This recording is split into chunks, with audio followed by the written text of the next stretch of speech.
नमस्कार दोस्तों, हम आज 11th कॉमर्स के पहले चैप्टर कलेक्शन ऑफ डेटा के बारे में बात करेंगे।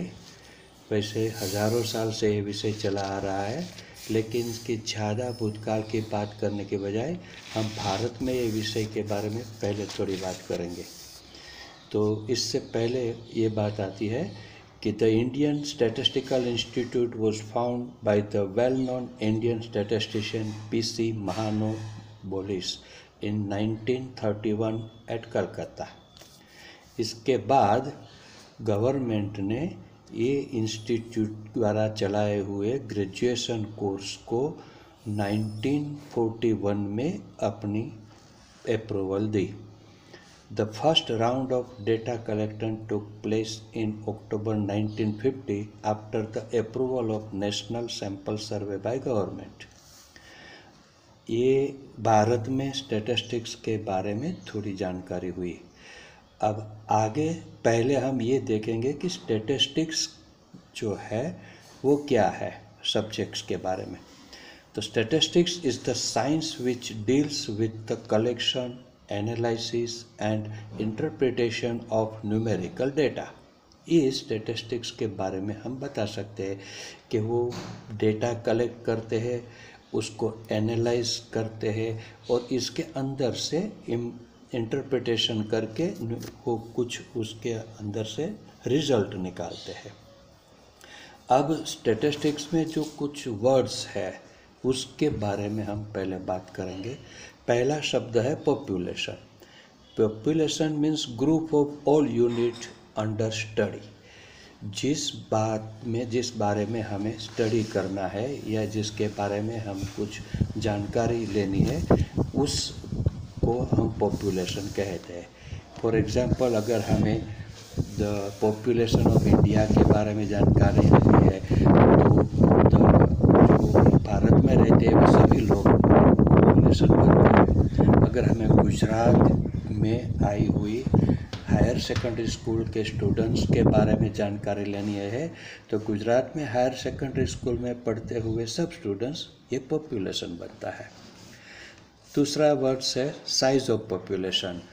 ये पॉपुलेशन के अंदर कितने यूनिट है, number of unit in the population is known as a size of population. Suppose अगर इसके अंदर 10,000 यूनिट है तो 10,000 is the size of population.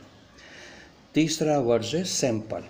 Population बहुत बड़ा होता है तो सब पॉपुलेशन के सब यूनिट को चकासना या उसको इंटरप्रेट करना संभव नहीं बनता, इसलिए उसमें से कुछ सिलेक्टेड यूनिट्स को हम लेते हैं और उनको टेस्ट करके या इनके बारे में इंफॉर्मेशन लेके फिर इसके बाद हम डिसीजन पर आते हैं। तो इसको बोलते हैं सैंपल। जितने भी यूनिट्स हमने पॉपुलेशन से सिलेक्ट किए हैं, ये group of units is known as a sample. Sample science means number of units in sample. अब इम्पोर्टेंट वर्ड है डेटा। डेटा मतलब set of observation for survey.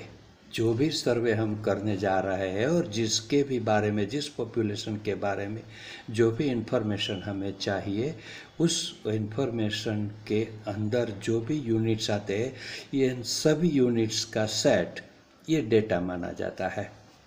Data दो प्रकार के होते हैं। एक क्वालिटेटिव डेटा।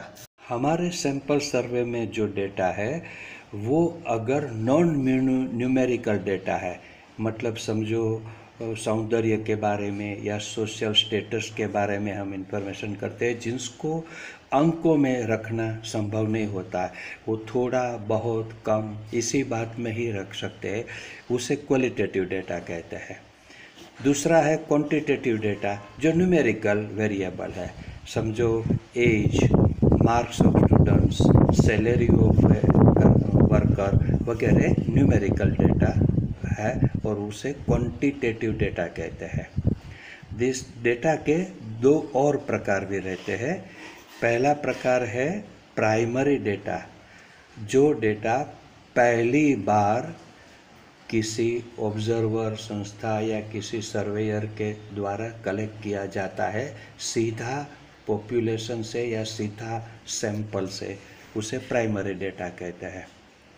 सेकेंडरी डेटा, जो डेटा पहले से किसी और एजेंसी ने कलेक्ट करके रखा है और हम अपने सर्वे के लिए उसे इस्तेमाल करते हैं, उसको सेकेंडरी डेटा कहते हैं।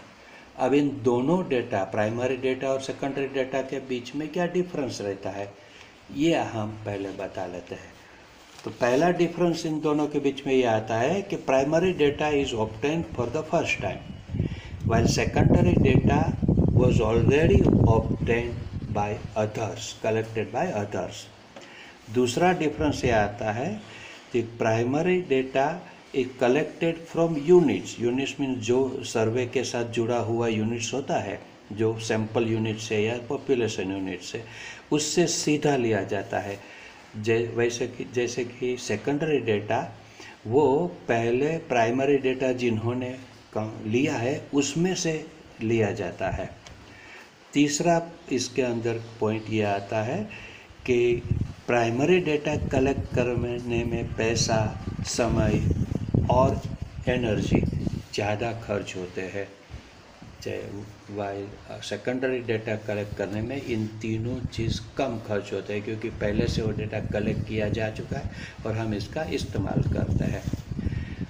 एक अंतिम पॉइंट ये भी है दोनों के बीच में डिफरेंस, प्राइमरी डेटा रिलायबल होता है क्योंकि हमने सीधा यूनिट से लिया है, या जो सेकेंडरी डेटा होता है it may not be reliable, ऐसा भी हो सकता है क्योंकि जब वो लिया गया है तब कौन से, किसने लिया, कैसे लिया, इसके बारे में कुछ जानकारी शायद ना भी हो।